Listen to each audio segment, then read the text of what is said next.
आज 17 जनवरी 2024 है। आज श्री गुरु गोबिंद सिंह जी की जयंती है। आइए जानते हैं श्री गुरु गोबिंद सिंह जी के बारे में।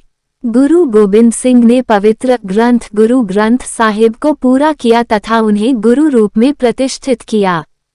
बचित्तर नाटक उनकी आत्मकथा है। यही उनके जीवन के विषय में जानकारी का सबसे महत्वपूर्ण स्रोत है। ये दसम ग्रंथ का एक भाग है। दसम ग्रंथ गुरु गोबिंद सिंह की कृतियों के संकलन का नाम है। उन्होंने अन्याय, अत्याचार और पापों को खत्म करने के लिए और धर्म की रक्षा के लिए मुगलों के साथ 14 युद्ध लड़े। धर्म की रक्षा के लिए समस्त परिवार का बलिदान किया, जिसके लिए उन्हें सरबंस दानी यानी कि पूरे परिवार का दानी भी कहा जाता है। इसके अतिरिक्त जनसाधारण में वे कलगीधर, दशमेश, बाजावाले आदि कई नाम, उपनाम व उपाधियों से भी जाने जाते हैं। विश्व की बलिदानी परंपरा में अद्वितीय होने के साथ साथ गुरु गोविंद सिंह एक महान लेखक, मौलिक चिंतक तथा संस्कृत सहित कई भाषाओं के ज्ञाता भी थे। उन्होंने स्वयं कई ग्रंथों की रचना की।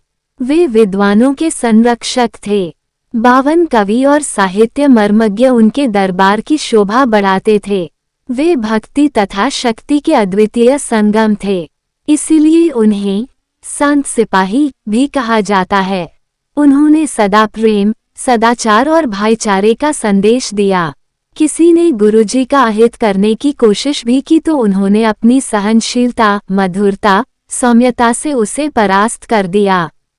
गुरुजी की मान्यता थी कि मनुष्य को किसी को डराना भी नहीं चाहिए और न किसी से डरना चाहिए। वे अपनी वाणी में उपदेश देते हैं, भई काहू को देत नहे, नहे भय मानतान। वे बाल्यकाल से ही सरल, सहज, भक्ति भाव वाले कर्मयोगी थे। उनकी वाणी में मधुरता, सादगी, सौजन्यता एवं वैराग्य की भावना कूट कूट कर भरी थी।